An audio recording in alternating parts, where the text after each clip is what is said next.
एक विद्वान गए काशी, 12 वर्ष रहे, संस्कृत का अध्ययन किया और श्रीमद् भागवत का विशेष रूप से पारायण अध्ययन, भागवत पढ़कर लो। काशी का संस्कार, इतने दिन से भक्ति भाव में डूबे रहे, भागवत का अध्ययन किया, भागवत लगा कर आए, ब्राह्मण देवता थे, भागवत का पारायण करेंगे, पाठ करेंगे, भागवत की कथा सुनाएंगे। सो रेलगाड़ी में बैठे ही नहीं, भाव में चले आ रहे हैं और माला लिए हुए सीताराम सीताराम राम राम राम राम, बस मस्त। आगे एक स्टेशन पर रेलगाड़ी रुकी, उन्होंने सोचा कि थोड़ा फलाहार कर लिया जाए, उसे ले लें।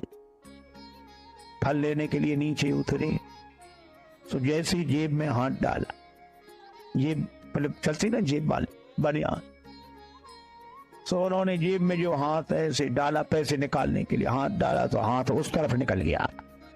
पता नहीं किसने मामले बीच रास्ते में जेब साफ कर दी।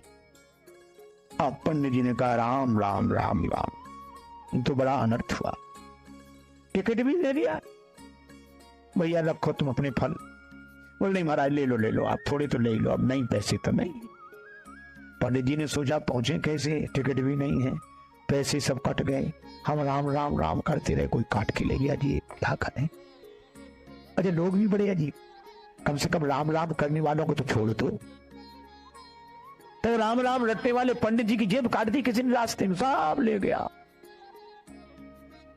पंडित जी ने कहा कोई बात नहीं, मुख में हो राम नाम, राम सेवा हाथ में, तू अकेला ना ही प्यारे, राम तेरे साथ में। राम जी की कृपा से भागवत की पोथी है, भागवत का ज्ञान है, राम जी की कृपा है। स्टेशन पे वहीं उतर गए, रेलगाड़ी की दूसरी तरफ उतर के पार हो गए। सामने एक गांव दिखाई दे रहा था, 2-3 किलोमीटर दूर होगा। पैदल पैदल पैदल उस गांव तक, वहां इंटीरियर गांव, अविकसित गांव। उन्होंने सोचा कि इस गांव के पंडित जी के पास चले। तो गांव में ब्राह्मण देवता के पास पुरोहित जी का मकान पूछते पूछते गए। पुरोहित जी प्रणाम। अब पुरोहित जी बात ही ना करें, हाँ और क्या हुआ मैं कह रहे। पुरोहित जी प्रणाम। सहज बोले प्रणाम, क्या बात है? उस आदमी पंडित जी को लगा कि ना इसने ये कहा कि आइए बैठिए जल पीजिए ना, तो भी पंडित जी ने हिम्मत करके कहा कि हम काशी से आ रहे हैं, हम काशी से आ रहे हैं। सोचा इसको थोड़ा प्रभाव पड़ेगा, हम काशी से आ रहे हैं। सो क्या बोला, तुम कलकत्ता से चले आओ, हमें क्या मतलब इससे है? अरे भैया हम भागवत कथा कहते। पुरोहित बोल कथा भागवत हमने तो आज तक सुनी नहीं है, ये नाम भी हम पहली दफे सुन रहे। अरे तो अपने गांव के पटेल से कह दो कथा करा लें, भागवत कथा। बोले जाओ, हमें से बेकार के काम लेके नहीं जाते, हमारा पटेल दूसरे तरह का, चलो जाओ जाओ जल्दी जाओ। पंडित जी काशी के भाव से बोले कि देखो हम भी ब्राह्मण तुम भी ब्राह्मण, लेकिन जाति को न जाने सो जाने कौन जाति को है, हमारा सहयोग करना चाहिए आपको। इतना गुस्सा आया, पुरोहित बैठ जाओ। अब गए वो पटेल के पास। तो पटेल एक शिला पे बैठे, दरवाजे के बाहर पत्थर की शिला, पंचायत निपटा रहे थे। तब तक पुरोहित, आओ पुरोहित महाराज बैठे।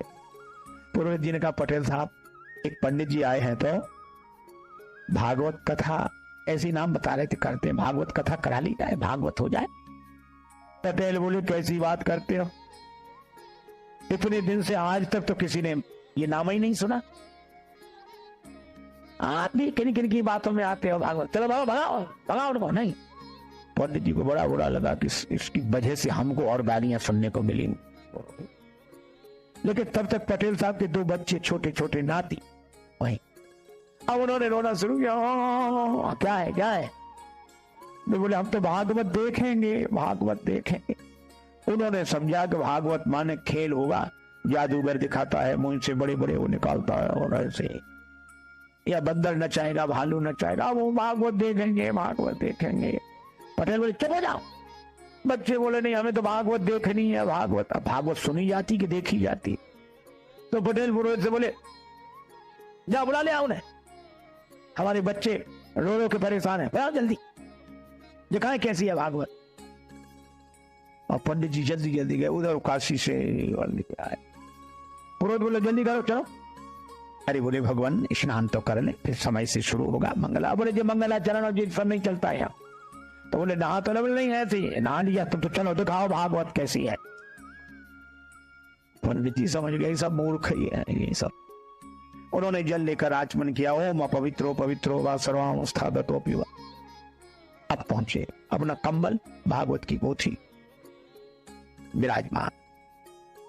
सोच रहे थे कि नहीं होगा तो आसन लगा देंगे, तिलक कर देंगे, इतना ही बहुत है, हम अपना कथा शुरू कर दें। और जैसे ही पहुंचे जो देखा तो पटेल क्या बोला, इतनी देर लगाई जाती है उसमें, हम कब बुलाया, लड़कों के प्राण निकल रहे हैं, दिखाओ भागवत। पंडित जी सोचा लड़कों के प्राण, और पटेल उठे चले गए अंदर। तो पंडित जी ने उसी शिला पर कम्बल बिछाया, भागवत खोली। अब वो पटेल के पास जो 2 4 5 10 पहले से बैठे थे वो बैठे, कब चलो घर चलो, खा नहीं भागवत तो देखो कैसी होती है। अब वो देखने के लिए बैठे। अब पंडित जी ने श्लोक शुरू किए, भागवत शुरू की। अब बच्चे भी सुने तो नहीं, ऐसे देखेंगे अब निकलने वाला है इसमें से कुछ। अब 1 घंटा हो गया, वे लोग भी बैठे, बच्चे भी बैठे, और वो जो पटेल साहब अंदर गए थे वे भोजन करके आ गए। इनसे पंडित जी से कुछ पूछा न बताया। पंडित जी का जो भगवान की इच्छा। अब संयोग की बात, पटेल साहब उसी शिला पे सोते थे, पत्थर की शिला पर, यहां पंडित जी कथा कर रहे।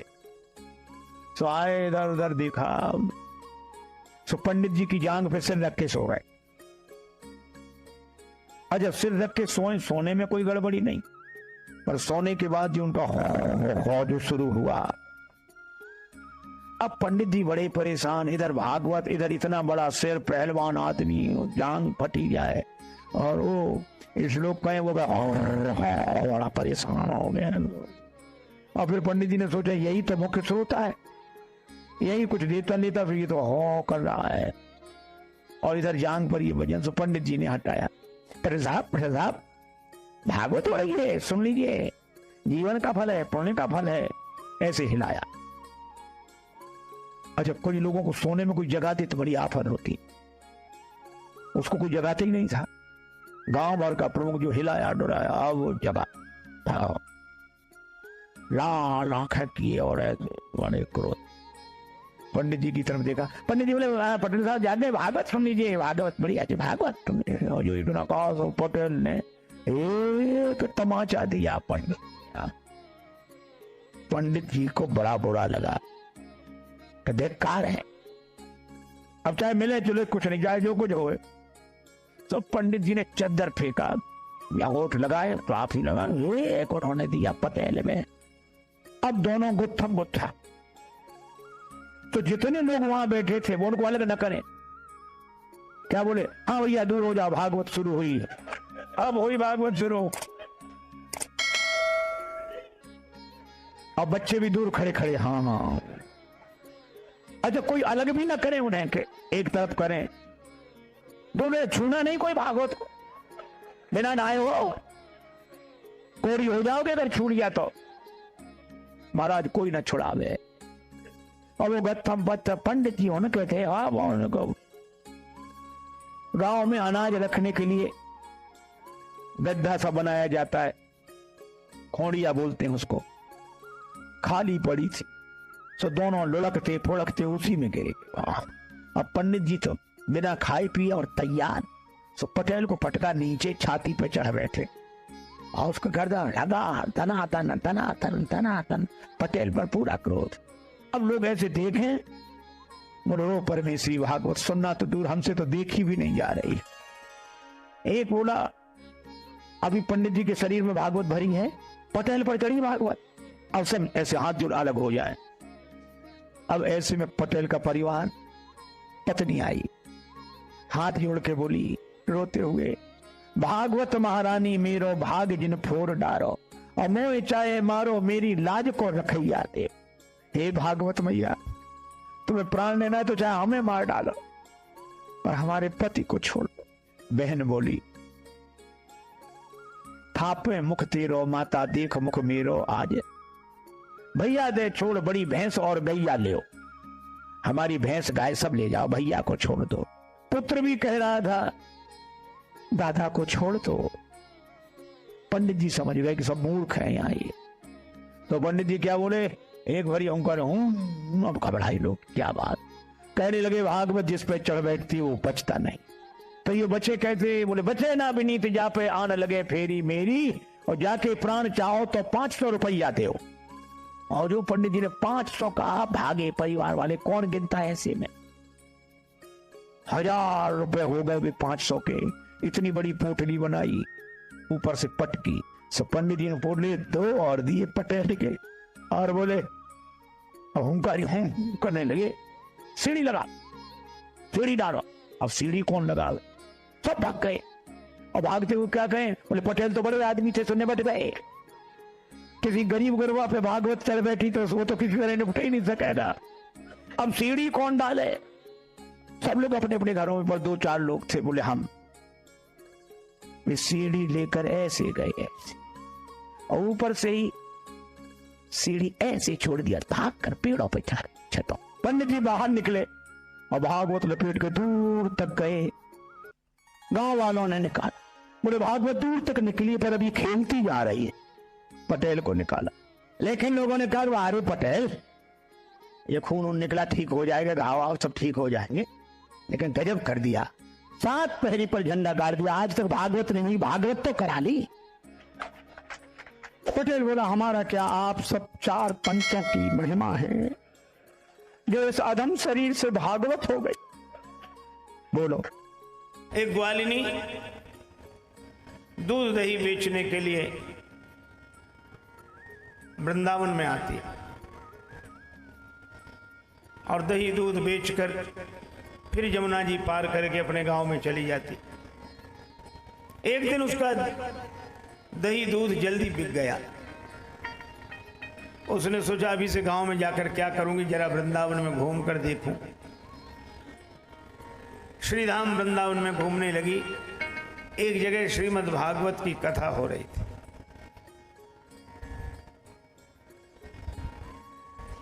श्रीमद् भागवत की कथा में बैठ गई। बड़े भाव से भगवत चरित्र श्रवण करने लगी। तब तक व्यास जी ने कहा, भटक रहे हो संसार में, कर कर भ्रष्टाचार, भवसागर से जीव यह कैसे जावे पार। तनवल धनवल बुद्धिबल सरे न एक हुकाम, एक बार मुख से कहो जय श्री राधे श्याम।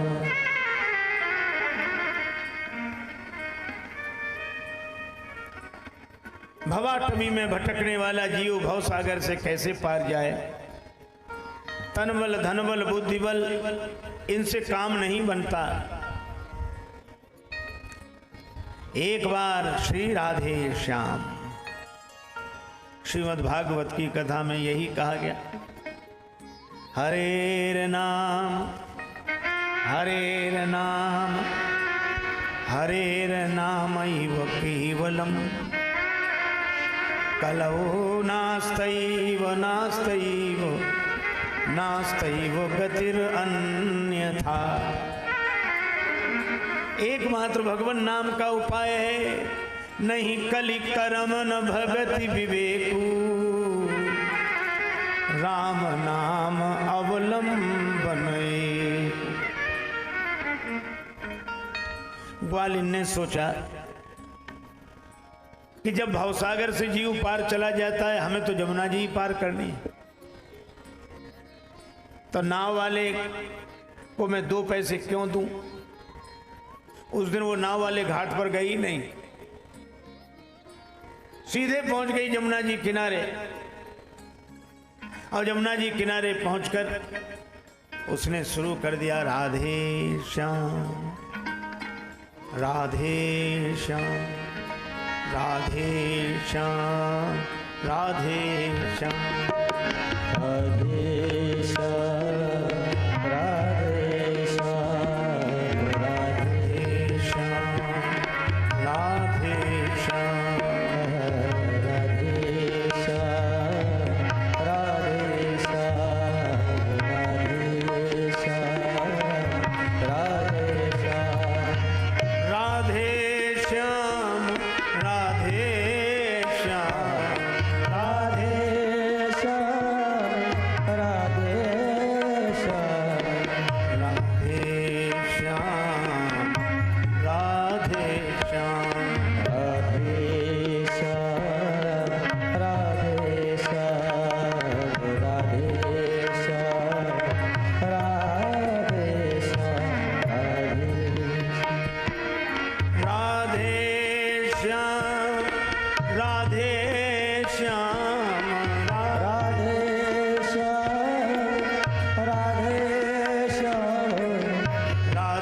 श्याम राधे श्याम राधे श्याम राधे श्याम राधे राधे राधे श्याम। कीर्तन करते हुए जा रहे हैं अकेले।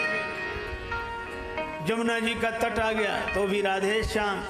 उसने जमुना जल में चरण रखा, राधे श्याम। चरण जल में डूबा नहीं, तो दूसरा चरण भी रख दिया, राधे श्याम। अब और कुछ नहीं बोलती थी, चरण रखती जाए, राधे श्याम राधे श्याम राधे श्याम राधे श्याम। एक चरण रखे राधे श्याम, दूसरा चरण रखे राधे श्याम, राधे श्याम राधे श्याम राधे श्याम करते हुए जमुना जी पार कर गई।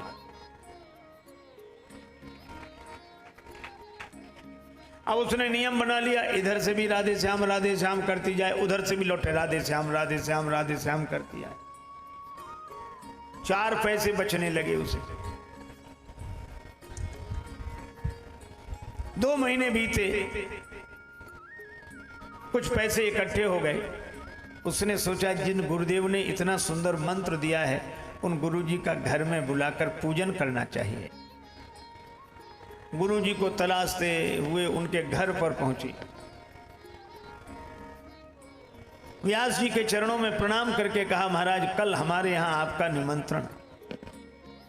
व्यास जी बोले, जरूर चलूंगा।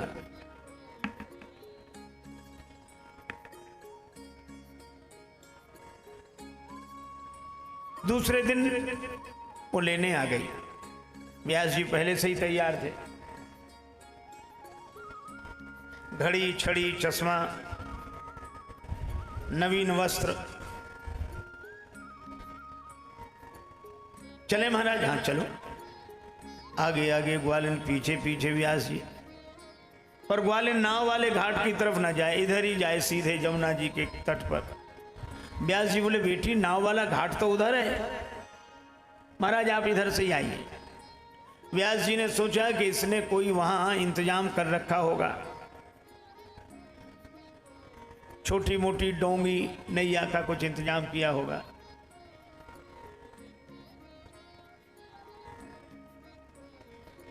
अब वहां पहुंचे तो न नाव न नाविक। वह कहने लगी, राधे श्याम राधे श्याम राधे श्याम राधे श्याम। और जैसे ही उसने चरण रखा, उसका पांव नहीं डूबा, दूसरा पांव भी नहीं डूबा। गुरुजी ने सोचा कि ये जहां खड़ी है वहां जरूर कुछ होगा। गुरुजी अपनी धोती समेटते हैं और जैसे ही आगे चरण रखा तो कमर तक जल में चले गए। उसने गुरुजी का हाथ पकड़ा। अब गुरुजी कहते, बेटी तू जहां चल रही वहां कुछ रखा है क्या? अब वो कुछ उत्तर तो दे ना सके, क्योंकि अगर वो राधे श्याम कहना छोड़े तो खुद डूब जाए। इसलिए वो यही बोली, गुरुजी बोलो राधे श्याम, गुरुजी बोलो राधे श्याम, गुरुजी बोलो राधे श्याम, गुरुजी बोलो राधे श्याम, गुरुजी बोलो राधे श्याम, गुरुजी बोलो राधे श्याम, गुरुजी बोलो बोलो राधे श्याम, गुरुजी बोलो राधे श्याम, बोलो राधे श्याम, गुरुजी बोलो राधे श्याम, गुरुजी बोलो राधे श्याम, गुरुजी बोलो राधे श्याम।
पंडित जी डुबकियां लगाते हुए। वो हाथ न छोड़े, उनको बार बार डुबकी लगे, उनको लगे कि ये पानी पर चल रही है, मुझे डुबकी लग रही है। कहने लगे देख तू मेरी घड़ी ले ले, अंगूठी ले ले, पर मेरे प्राण छोड़ दे। अब वो कुछ न बोले, वो तो कहे गुरुजी बोलो राधे श्याम।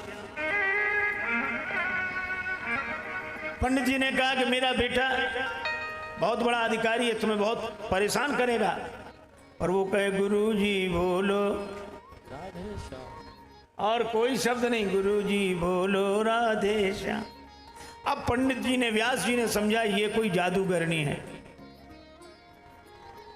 चुड़ैल जादूगरनी, या तो ये चुड़ैल है, ये जादूगरनी है चुड़ैल जादूगरनी अथवा बटमारनी नारी। और यही सोचकर पंडित जी झट करने लगे पुकार। पंडित जी ने सोचा ये चुड़ैल जादूगरनी बटमारनी है, इससे बचाने का उपाय तो भगवान ही कर सकते हैं। तो पंडित जी बोले उबारो राधावर घनश्याम, उबारो राधावर घनश्याम, उबारो राधावर घनश्याम, उबारो राधावर घनश्याम, उबारो राधावर घनश्याम, उबारो राधा राधावर घनश्याम, उबारो राधावर घनश्याम, उबारो राधा राधावर घनश्याम। उबारो राधा राधावर घनश्याम, उबारो राधावर घनश्याम। गुरुजी बोलो राधे श्याम, गुरुजी बोलो राधे श्याम। व्यास जी कहते उबारो राधावर घनश्याम, ग्वालिन कहती बोलो राधे श्याम। गुरुजी बोलो राधे श्याम, गुरुजी बोलो राधे श्याम, गुरुजी बोलो राधे श्याम। दोनों पार हो गए। व्यास जी बहुत घबराए हुए, पता नहीं घर ले जाकर क्या करे, पर वह घर ले गई, नवीन वस्त्र दिए, व्यास जी ने स्नान किया, सुस्वाद व्यंजनों से भरा थाल आ गया, भोजन कराया, तिलक किया, आरती पूजा की। गुरुजी समझ गए कि पता नहीं ये खिला पिला के मारेगी, क्या करेगी, खिला पिला के मारेगी। लेकिन जब सब अनुकूल व्यवस्था देखी तो गुरुजी बड़े प्रसन्न हुए, और उसने जब चरणों में प्रणाम किया दक्षिणा देकर, तब गुरुजी सोचने लगे कि बेटी ये बीच में जमुना जी पार करते समय तुम्हारा पांव तो नहीं डूबा, मैं पूरा का पूरा डूब गया, क्यों?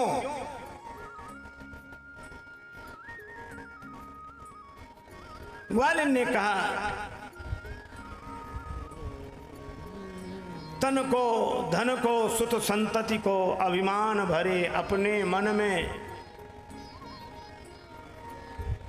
यदि प्रीत प्रतीत करे प्रभु सो तो नर क्यों न विनीत तरे छिन में। उस मंत्र ने पार किया। गुरुजी बोलो राधे श्याम। ये मंत्र बेटी तुम्हें कहां से मिला? ग्वालिन बोली जिसने दिया विनीत मंत्र यह पावन प्रभु का नाम, उन सदगुरु के चरणों में मेरा बारंबार प्रणाम। गुरुजी बोलो राधे श्याम, गुरुजी बोलो राधे श्याम, गुरुजी बोलो राधे श्याम, गुरुजी बोलो राधे श्याम।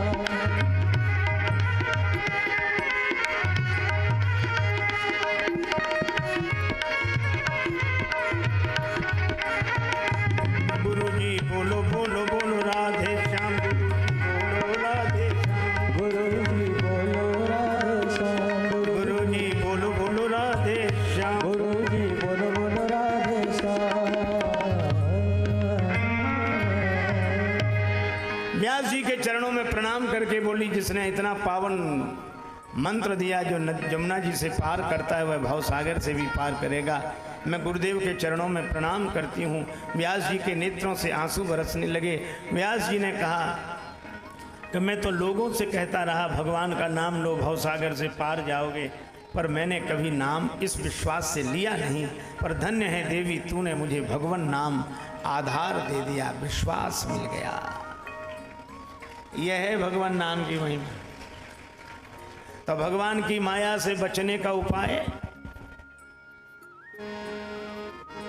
तुम पुनि राम राम दिन राति, तुम पुनि राम राम दिन राति, सादर जपहु अनंग आरती, सादर जपहु अनंग आरती, सादर जपहु अनंग आरती।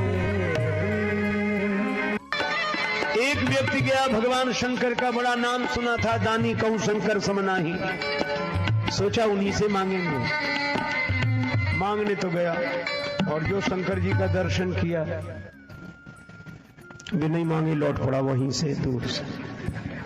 शंकर जी ने कहा क्या हुआ? बोले हो ही क्या सकता है, जा रहे हैं। बड़ा नाम सुनकर आए थे कि यहाँ जो मांगो सो मिल जाता है। तो शंकर जी ने कहा कि अभी मांगा कहाँ है तुम? बोले हालत ही देखकर समझ गए क्या मांगे। अरे भवन की जाने दो, कपड़े भी नहीं, नगन मंगल में अब क्या मांगे। कवितावली में श्री तुलसीदास जी कहते हैं कि वह निराश होकर जाने लगा तो शंकर जी ने कहा मांगनो खांगनो देखी के नागो कहे। शंकर जी कहते हैं खांगनो देखी के नागो कहे, खांग रे खांग, मांग रे मांग, पर एक शर्त है क्या, जनी मांगी है थोड़ो, थोड़ा मत मांगना, जो मांग सको जितना मांग सको, दानी कहूं शंकर समना है। भाग्य में न लिखा हो सुख तो शंकर भगवान दे सकते, भावियों मेट ही सकही त्रिपुरारी। अच्छा ऐसी ऐसी युक्तियां, आप शंकर जी की बात चली तो एक बात सुनाऊं। काशी में एक ब्राह्मण थे, उनके संतान नहीं, ब्राह्मण दंपति ने तपस्या की, भगवान शंकर प्रसन्न हो गए। क्या चाहते हो? महाराज आपकी कृपा से सब कुछ है, पुत्र नहीं। शंकर जी बोले पुत्र दो तरह के होते हैं, सुपुत्र और कुपुत्र। किस तरह का चाहते हो? कुपुत्र की उम्र लंबी होगी पर जीवन भर दुख देगा, सुपुत्र की उम्र कम होगी पर तुम्हें सुख देगा। ब्राह्मण ने कहा सुपुत्र ही दे दो। अब शंकर भगवान ने कैसी परीक्षा ली, बोले अच्छा पुत्र होगा, 5 वर्ष की उम्र रहेगी। अंतर्धान हो गए शंकर जी। अब ब्राह्मण सुखी भी और दुखी भी, बालक का जन्म उम्र पता थी इसलिए परेशान। 1 वर्ष 2 वर्ष 3 वर्ष 4 वर्ष, बालक की उम्र में 1 वर्ष शेष रहा। एक ज्योतिषी से पूछा कुछ हो सकता है? ब्राह्मण देवता ने कहा किसी सिद्ध संत का आशीर्वाद मिल जाए। तो सिद्ध संत कहां मिलेंगे? ब्राह्मण ने कहा इस झंझट में ही मत पड़ो कि कौन सिद्ध है कौन नहीं है, तुम तो सबको सिद्ध मानना शुरू करो, कोई ना कोई मिल ही जाएगा। संत संत हैं बस ठीक है, और तुम सब में भगवान के भाव से प्रणाम कराओ बालक को। ब्राह्मण ने गंगा जी किनारे काशी में कुटिया बना ली, पुत्र को लेकर रहने लगे। जो रास्ते से निकलता बालक उसी को प्रणाम करता। नर नारी निकले जिते युवा वृद्ध अरुबाल, गो गजबाज अनेक पशु सूकर स्वान श्रगाल, आवत देखे दूर ते जोरे दो हाथ, पुण्य प्रणाम सबको करत धरि धरि मही में मात। हथेलियां कड़ी हो गई, सिर पर चिन्ह बन गया। लेकिन भगवान की लीला बड़ी विचित्र। जब बालक की आयु में रहे 3 दिन शेष, बड़े भाग्य से ते ही मग सप्तऋषि की ओर प्रवेश। सप्तऋषि निकले, मुनिमंडल को महिमे पर के दुज बालक दंड प्रणाम किया। चिरजीवी भव ऋषियों ने आशीर्वाद दिया। सप्त ऋषि बोले चिरंजीवी भव चिरंजीवी भव चिरंजीवी भव। ब्राह्मण की आंखों में आंसू आ गया, हाथ जोड़े और ऋषियों से कहा, कर जोड़ पिता बोला कि भी होंगे, सत्य आपके वचन कहे, इस दीन अभागे बालक की आयु में शेष दिन 3 रहे। 3 दिन शेष है। सप्तऋषि एक दूसरे का मुंह देखने लगेगा। ब्राह्मण बोला, आप जानो और आपका आशीर्वाद जाने। ऋषियों ने कहा, यह तो संतों की प्रतिष्ठा की बात है। आपस में सलाह की। ब्राह्मण से बोले, तुम अपना बेटा आज ही हमें दे दो, कल्याण होगा इसका। बालक प्रदान कीन्हो करके कठिन हिया, ऋषियों ने क्या किया, मुनियों ने क्या किया। सप्तऋषि उस बालक को लेकर दूसरे दिन ब्रह्मा जी के यहां पहुंचे। कुछ नहीं कहा, सप्तऋषियों ने प्रणाम किया, पीछे उस बालक ने भी जैसे ही प्रणाम किया तो ब्रह्मा जी भी बोले, चिरंजीवी भव, चिरंजीवी भव।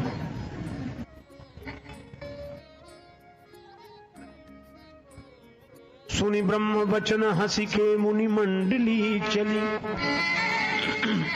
ब्रह्मा जी की बात सुनकर सप्तऋषि प्रसन्न हो गए, मुस्कुराने लगे और क्या बोले, सुनी ब्रह्म वचन हंसी के मुनि मंडली चली, चलो अपनी बला टली, अपनी बला टली। ब्रह्मा ने चारों मुख से चिरजीव कह दिया, ब्रह्मा चारों मुख से चिरजीव कह दिया, ऋषियों ने क्या किया, मुनियों ने क्या किया।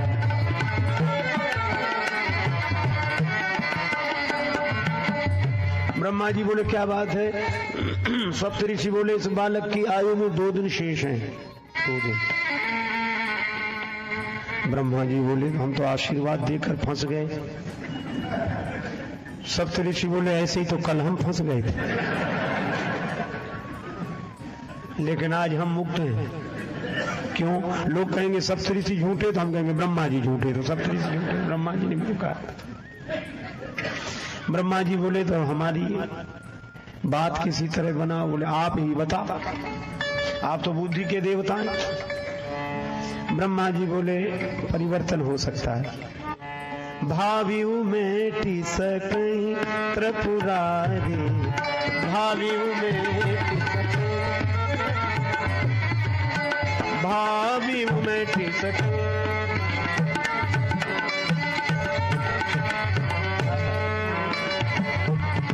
मैं सकई सकई सकई। भावी शंकर जी मिटा सकते हैं। वहीं चलो। तीसरे दिन सवेरे सवेरे ब्रह्मा जी सप्तऋषि वह बालक शिवलोक में।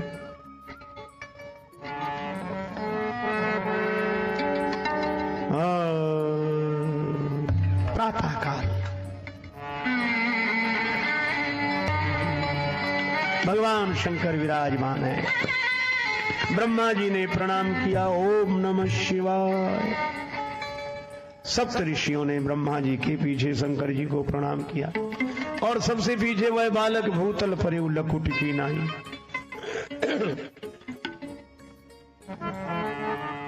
शिव ने विनीत हंस के मुख पंच से कहो, चिरजीव सुत रहो, चिरंजीव सुत रहो। अब तो ब्रह्मा जी खुश हो गए, कब हमें भी कोई डर नहीं। ब्रह्मा का भार भोले बाबा ने ले लिया, ब्रह्मा का भार भोले बाबा ने ले, भोले बाबा ने, भोले बाबा ने ले लिया।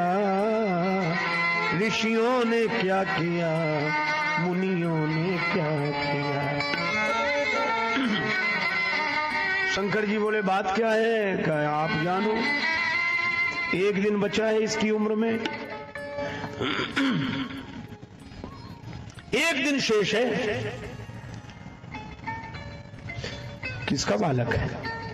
सप्तऋषियों में। ब्रह्मा जी बोले सप्तऋषियों से पूछो। सप्तऋषि बोले काशी के उस ब्राह्मण का। शंकर जी बोले यह तो हमारे ही आशीर्वाद से, वरदान से दिया हुआ पुत्र है। ब्रह्मा जी बोले तब तो और बढ़िया बात बन गई। भावियों मेट सकहीं त्रिपुरादि, काल से तो महाकाल ही बचा सकते हैं। करालम महाकाल कालम कृपालम। देवादिदेव भगवान शंकर ब्रह्मा जी से सप्तऋषियों से बोले आप लोग जाओ, इस बालक को यहीं छोड़ जाओ। भगवान शिव ने कहा ओम नमः शिवाय का जप करते हुए बिल्वपत्र शिवलिंग पर चढ़ाते रहो, निश्चिंत रहो। बालक वैसे ही करता रहा। शाम को उस ध्यान मग्न बालक के गले में यमराज ने फांसी का फंदा डाला। समय हो गया था। भगवान शंकर ने देखा कि बालक घबरा कर शिवलिंग से लिपट गया। शंकर जी प्रकट हो गए, त्रिशूल लेकर यमराज पर झपटे। यमराज ने हाथ जोड़ लिए, हे देवादिदेव महादेव, ये तो आपके ही विभाग की बात है, ये संहार विभाग तो आपका ही है, अपने ही डिपार्टमेंट में गड़बड़ी आ पाई। शंकर जी बोले क्यों? बोले आपने ही कहा। यमराज बोले कि 5 वर्ष की उम्र आपने ही दी है, सो पूरी हो रही है। शंकर जी बोले यह बताओ इस बालक को उम्र तुमने दी है कि हमने? यमराज बोले आपने। तो क्या इसकी उम्र तुम्हारे हिसाब से पूरी होनी चाहिए कि हमारे हिसाब से? यमराज बोले कि सरकार का हिसाब सुनना चाहते। शंकर जी बोले सुनो, क्रमशः कलयुग, त्रेता, द्वापर, त्रेता, सतयुग, एक एक युग से बड़े हैं। सतयुग सबसे बड़ा है, और ये युग एक बार हो जाए तो मनवंतर, कल्प। और ब्रह्मा जी की आयु में ऐसे बीतत कल्प अनेक, ब्रह्मा जी की आयु में बीतत कल्प अनेक, और 10 ब्रह्मा बीते बने शंकर का दिन एक। ऐसे दिन के मास गिन, ऐसे दिन के महीने बनाओ, और मासों के पुण्य वर्ष, और ऐसे 5 वर्ष रहे बालक सुखी सहर्ष। यमराज ने कहा कि प्रभु जब आप एक दिन में 10 ब्रह्मा बदल जाते हैं तो यमराज कितने बदलेंगे इससे? और वह बालक अमर हो गया। महाप्रलय में भी उसका नाश नहीं होता, और वे यशस्वी ब्राह्मण पुत्र ही ऋषि मार्कंडेय के नाम से प्रसिद्ध हुए। महाराज मार्कंडेय